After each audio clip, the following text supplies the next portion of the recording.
मेरे प्रिय छात्रों, आशा करती हूँ आप स्वस्थ और प्रसन्न होंगे।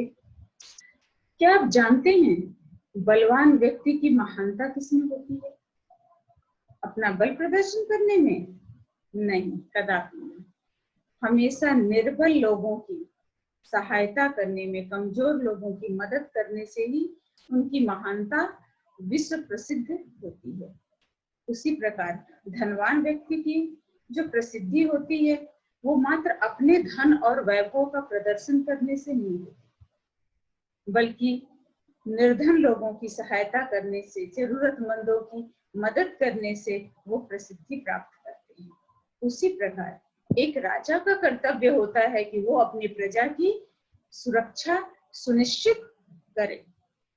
कहा जाता है कि जो प्रजा का सेवक होता है राजा प्रजा का सेवक होता है, शासक नहीं। उसका कर्तव्य है कि वो अपने प्रजा के प्रत्येक हित का ध्यान रखे। यही उसका राजधर्म होता है। प्राचीन काल में राजा महाराजा सामान्य व्यक्तियों की वेशभूषा में अपनी जनता के बीच जाया करते थे ताकि वो उनकी समस्याओं को समझ सके और उसका निवारण कर सके अपने प्रजा के हित में। परंतु आप जो आज प्रस्तुत पाठ हम पढ़ने जा रहे हैं उसमें ऐसा नहीं है।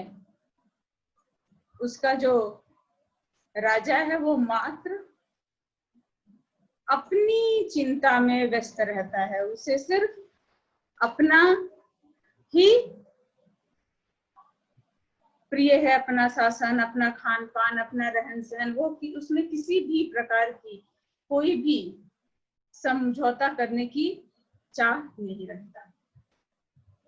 खूब अच्छे अच्छे वस्त्र पहनना, खूब इत्र सुगंधों से नहाना, घूमना फिरना, मजे करना, वो उसे ही अपना कर्तव्य मानता है। जबकि इस प्रस्तुत पाठ में आप देख रहे हैं कि इसमें वर्णन किया गया है कि उसके राज्य में, उसके राज्य की पूर्वी सीमा में एक क्षेत्र विशेष में भयानक अकाल पड़ गया। अकाल के कारण लोगों का जीवन संकट में पड़ गया और वो सहायता मांगने के लिए राजा के पास आते हैं। प्रजा कहाँ जाएगी? उसका तो जो शासक है, उसका जो राजा है, वही उसके ईश्वर के समान सहायता करता है। तो उसके पास बड़ी इच्छा से जाते हैं, आशा लेकर जाते हैं कि राजा हमारी सहायता करेंगे। परंतु वो राजा ऐसा नहीं था। लोगों ने कहा कि हम तो भूख प्यास से मर रहे हैं और हमारी आप सहायता करिए, किसी भी तरह से आप हमारे लिए कुछ मदद करें ताकि हमारा जीवन भी बच जाए।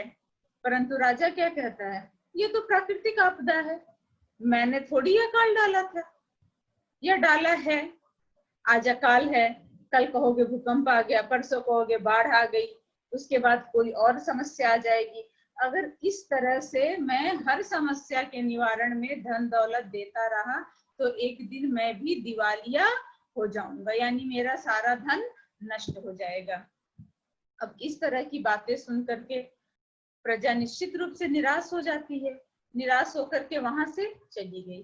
परंतु जो अकाल का प्रकोप था वो दिन प्रतिदिन बढ़ता ही जा रहा था और प्रत्येक क्षेत्र से लोगों की भूख से मरने की खबर राजा तक पहुंच रही थी और लोग खूब प्रार्थना करते थे, उनसे सदैव कहा करते थे हमारी सहायता करे, परंतु राजा उनकी सहायता नहीं करता था। एक बार पुनः कुछ लोग गए, उन्होंने कहा हमें सिर्फ 10,000 रुपए दे दें, हम पूरे दिन में एक ही बार खा लेंगे, आधा पेट खा लेंगे, कम से कम जिंदा तो रहेंगे।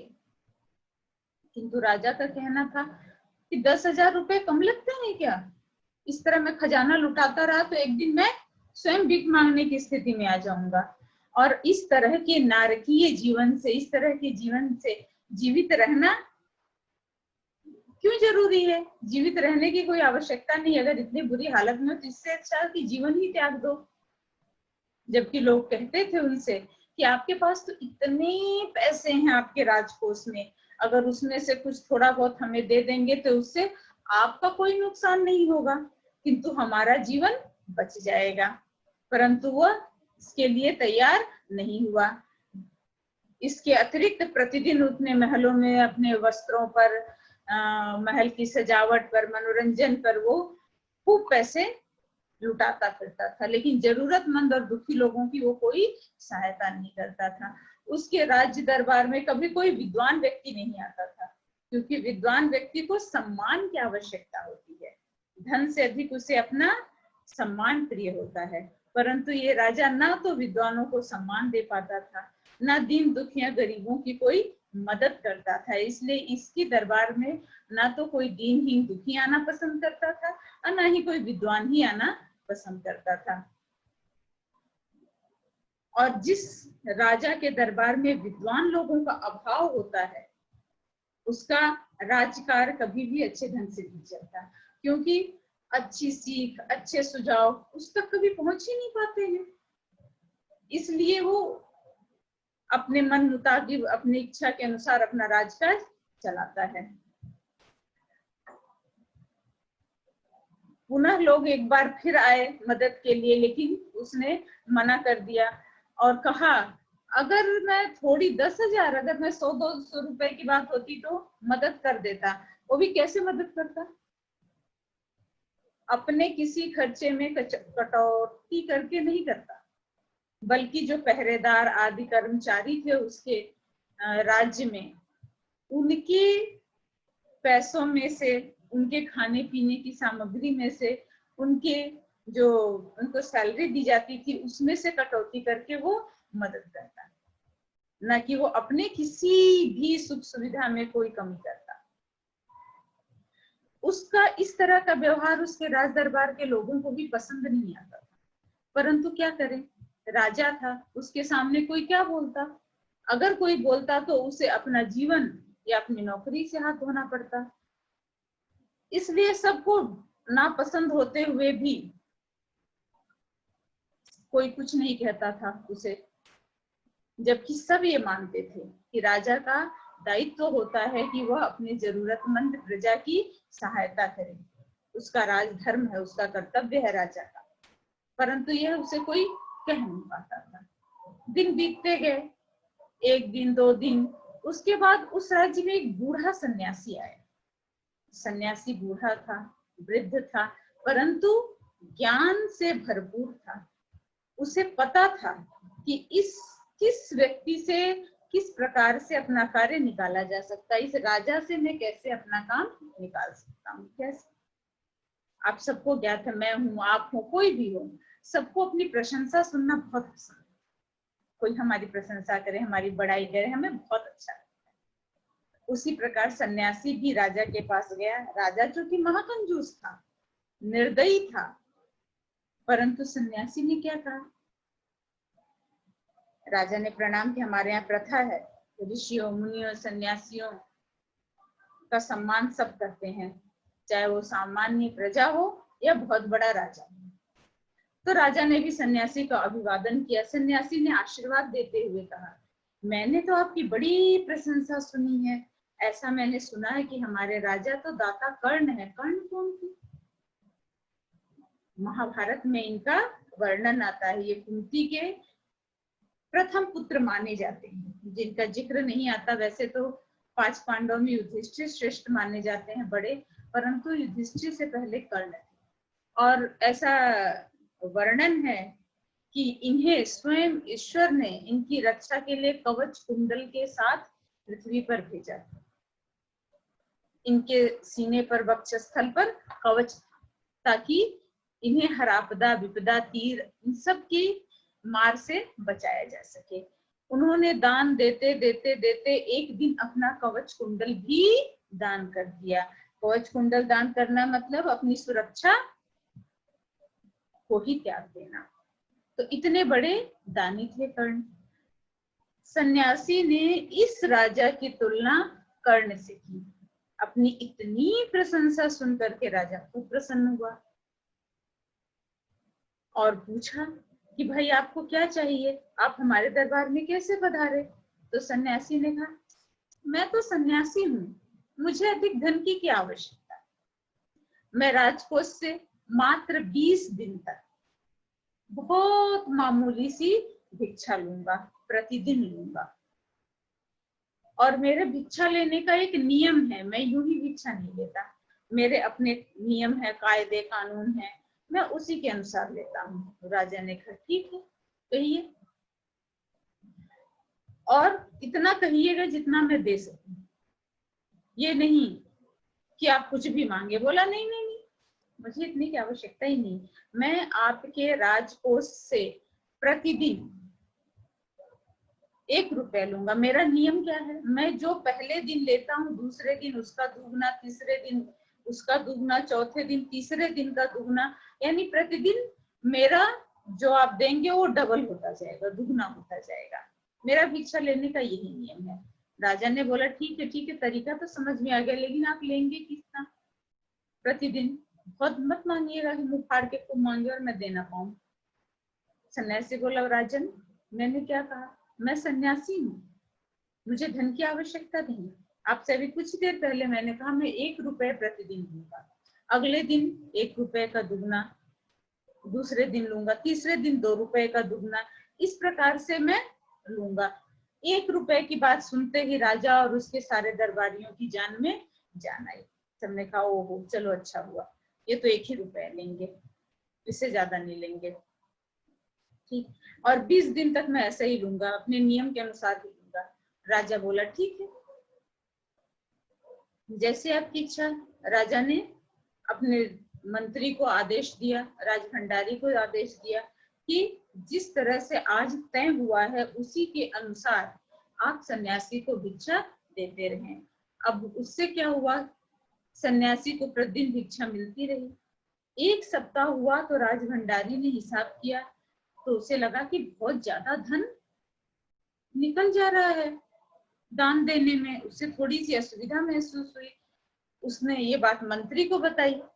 मंत्री ने कहा हाँ ये बात तो है, पहले ध्यान में ही नहीं आई कि रुपया इतना ज्यादा भी हो सकता है, लेकिन अब कर क्या सकते हैं, ये तो राजा का आदेश है, हमें तो पालन करना है। राजभंडारी मौन हो गया। कुछ दिन और बीता।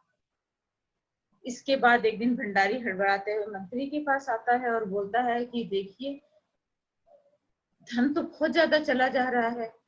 उसके होशो हवास उड़े हुए थे राजभंडारी के कि अगर राजा को पता चला इतना ज्यादा पैसा दान में जा रहा है तो राजा तो जिंदा ही नहीं छोड़ेगा उसे। उसने मंत्री से कहा, मंत्री ने कहा कि तुमने हिसाब लगाया? राजभंडारी ने कहा बिल्कुल लगाया, और इस तरह से चलता रहा तो 20 दिनों के अंत तक तो बहुत ज्यादा रुपए हो जाएंगे।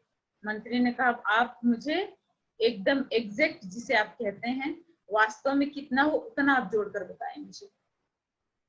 राजभंडारी ने जोड़ा बैठ करके, उस दिन तक कितने पैसे हुए थे, तो उस दिन तक कितने हुए थे 48,000, यहाँ लिखा ना 48,575, 48 48 हजार 500 75 रुपए 75, तो कुल कितने हुए 48,575 रुपीज उस दिन तक हो गए। अब मंत्री तो गुस्से से पागल हो गया, बोल रहे तुम मजाक कर रहे हो क्या? राजभंडारी इतना रुपया कैसे सन्यासी को दिया जा सकता है, और इतना देने से तो राजकोष खाली हो जाएगा। भंडारी का मजाक मैं क्यों करूंगा भाई, आपके सामने है हिसाब। कहावत है ना, हाथ कंगन को आरसी क्या, पढ़े लिखे को फारसी क्या। आपके सामने हिसाब, आप स्वयं देखिए। मंत्री ने हिसाब देखा तो उसे तो चक्कर आ गया। बड़े मुश्किल से खुद को उसने संभाला और राजा के पास पहुंचा। राजा ने कहा क्या बात हो गई, तुम यहाँ कैसे आए? मंत्री ने कहा महाराज राजकोष तो खाली होने जा रहा है। राजा ने पूछा वो कैसे? मंत्री बोले महाराज आपने सन्यासी को भिक्षा देने का हुक्म दिया था, और भिक्षा देते देते अब पता चला है कि कितना धन अब तक समाप्त हो चुका है, व्यय हो चुका है, ये है उसका हिसाब। राजा क्रोध से पागल हो गया, बोला इतने, मैंने इतने रुपए देने का आदेश नहीं दिया था, भंडारी को बुलाओ। मंत्री ने कहा महाराज आपके हुक्म के अनुसार ही सब कुछ किया गया है, ये है हिसाब और आप इसे देख लें। राजा ने एक बार देखा तो उसके तो होश उड़ गए, बेहोश हो गया। बड़े मुश्किल से उसे होश में लाया गया, और होश आते ही राजा ने कहा तुरंत फौरन सन्यासी को बुलाओ, फौरन सन्यासी को बुलाओ। सन्यासी को तुरंत बुलाया गया। सन्यासी के आते ही राजा तो उसके पैरों में गिर पड़े, खुद गिड़गिड़ाए, महाराज कुछ कीजिए, कुछ समझौता कर लीजिए और मेरी जान माल छोड़िए, क्योंकि ये कहा गया है राजा ने वचन दिया तो राजा का वचन नहीं टल सकता। आपने सुनी भी होगी कहावत ना, राम जी के संदर्भ में, रघुकुल रीति सदा चली आए, प्राण जाए पर वचन न जाए। तो उतना वचन तो ये राजा शायद ही निभाए, परंतु फिर भी राजा का दिया वचन अटल माना जाता था। राजा स्वयं भी अपने वचन से मुक्त नहीं हो सकता था जब तक जिसे उसने वचन दिया है वो मुक्त नहीं कर देता। इसलिए इस राजा ने भी सन्यासी से प्रार्थना की कि आप कुछ रुपए पैसे लेकर के समझौता करें और मुझे मेरे वचन से मुक्त करें। इस तरह मैं देता रहा तो 20 दिन तक तो मेरा तो राजकोष खाली हो जाएगा, मेरा राजकाज कैसे चलेगा? राज चलाने के लिए धन की आवश्यकता होती है। सन्यासी ने बड़े गंभीर मुद्रा में कहा, राजन, इस देश के लोग अकाल से मर रहे हैं, एक राजा होने के नाते उनकी सुरक्षा आपका दायित्व है, जिसका निर्वहन आपने नहीं किया। मैं मात्र 50,000 रुपए चाहता हूं, जिससे मैं उन गरीबों की मदद कर सकूं। राजा ने तुरंत कहा, अरे सन्यासी महाराज, कुछ दिन पहले कुछ लोग आए थे, उन्होंने तो मात्र 10,000 रुपए की मांग की थी और आप 50,000 मांग रहे हैं उनकी सहायता के लिए। सन्यासी ने कहा, हाँ 10,000 मांगा था, अगर तुमने तब सहायता की होती तो संभवतः आज ये दिन ना आता, परंतु अब तो मैं 50,000 से एक पैसा भी कम नहीं लूंगा। जब तक मुझे मेरे पूरे पैसे नहीं मिलेंगे मैं तुम्हें वचन से मुक्त नहीं करूंगा। राजा बहुत गिड़गिड़ाए, मंत्री गिड़गिड़ाए, उसके राज दरबार में उपस्थित सब लोगों ने सन्यासी से प्रार्थना की, परंतु सन्यासी वो अपने वचन पर अडिग रहे, हटे नहीं। आखिरकार बड़े लाचार परेशान होकर के राजा ने आदेश दिया कि इन्हें 50,000 रुपए दे दिए जाएं। दे दिए गए। सन्यासी ने उन पैसों से वहां के लोगों की सहायता की, लेकिन जो मुख्य कारण था कि सन्यासी के रुपए प्राप्त किस तरह से हुए, उसकी चर्चा उन्होंने किसी से नहीं की। सबको यही बताया गया कि राजा ने इस अकाल में अपने प्रजा की रक्षा के लिए दान में 50,000 रुपए दिए। लोग बहुत प्रसन्न हुए और कहे, हमारे महाराज तो कर्ण जैसे दानी है। जिस प्रकार कर्ण ने सबकी रक्षा के लिए अपने जीवन को संकट में डाल दिया था, इतना यहाँ तक दान किया, उसी तरह हमारे राजा ने हमारी सुरक्षा के लिए इतना दान पुण्य किया। और आप यहाँ पर देख पा रहे हैं कि दान का हिसाब जो है इस प्रकार से, अगर 20वां दिन हो जाता तो कितने रुपए कहाँ तक पहुंच जाते। तो इस प्रकार ये है दान का हिसाब। आप आरंभ से इस पाठ में देख रहे होंगे, मैं पुनः पीछे जा रही हूँ, ये हरे हरे जो हाईलाइट किए हुए हैं या फिर ये जो रेखांकित किए शब्द हैं, ये सब आपके कठिन शब्दों के सुलेख के लिए हैं। इन्हें आप एक बार उतारेंगे और नीचे 2 बार उसे दोहराएंगे, कुल जमा 3 बार आप शब्दों को लिखेंगे, जैसे आप अब तक के पाठों में लिखते आए हैं। इसमें आप हरे रंग में देख रहे हैं, ये कुछ हाईलाइट है और कुछ आपके रेखांकित किए गए हैं। अगले पन्नों में आप देख रहे हैं लाल रंग से रेखांकित है। ये रेखांकित सारे शब्द आपके कठिन शब्दों के सुलेख के लिए हैं। आप इन्हें उतारेंगे, लिखेंगे और पुनः आप अपनी वर्तनी को पुस्तक से जांचेंगे। साथ ही साथ इन शब्दों का आप बारंबार उच्चारण करेंगे। ये देखिए सब रेखांकित हैं। ये यहाँ कुछ शब्द हैं जिन पे कलम ऊपर चल गई है, तो आप उसे कटा हुआ मत समझिएगा। ये शब्द भी आपके हैं और इन्हें भी आपको लिखना, ये कटे हुए नहीं है, ये गलती से ऊपर नीचे हो गए हैं, ये स्पष्ट आप ध्यान रखिएगा। इसके बाद आप देख पा रहे हैं इन पाठों में भी, इस पाठ के इन पृष्ठों पर भी है, ये यहाँ चक्कर पर लगना चाहिए जो नीचे आ गया है। मैं पुनः आपके लिए इसे देखती हूँ। ये देखिए, ये चक्कर, ये संभाल कर, ये 75, 48, कृपया इन्हें लिख करके बारंबार उच्चारण कीजिएगा। इसमें ये आ जाने शब्द पर नहीं है, ये आपका रेखांकित है कोशिशों पर। कोशिशों, ये कोशिशों शब्द है, इसे आपको लिखना है। ये मुक्त पर है, ये समझौता पर है, इसलिए कुछ आगे पीछे हो गए हैं। आप इनको व्यवस्थित कर लीजिएगा और सारे कठिन शब्दों का आप विधिवत सुलेख लिखिएगा। इस पाठ को कम से कम 2 बार इसका वाचन अवश्य कीजिएगा। और ये है इस पाठ के शब्दार्थ हैं। सत्कार, आदर, उपस्थित, हाजिर, सज्जन, अच्छे या भले लोग, हुक्म, आदेश, आज्ञा, लाचार, दुखी, पीड़ित, दोनों ही अर्थ लिए जाते हैं। खुराक, भोजन की मात्रा, नुकसान, हानि, भिक्षा, भीख, प्रसिद्ध, मशहूर, प्रकोप, आपदा, नामी, प्रसिद्ध, लकदक, इसके 2 अर्थ होते हैं। निर्भर करता है कि ये शब्द किस तरह के वाक्य में प्रयोग किया गया है। तो लकदक मतलब भारी भरकम भी होता है, चमकदार भी होता है, और एक इसका और मतलब होता है उज्जवल। इसके 3 अर्थ होते हैं, निर्भर करता है कि ये किस वाक्य में प्रयुक्त किए गए हैं। कर्तव्य, फर्ज, जिम्मेदारी, गुहार, पुकार, प्रार्थना। पुनः यहाँ आप देख रहे हैं पीड़ित आया, लाचार का दुखी या पीड़ित, और पीड़ित का मतलब दुखी, दुखी का पीड़ित, दोनों एक दूसरे के समानार्थी शब्द हैं। दिवालिया, कंगला, जिसका दिवाला निकल गया।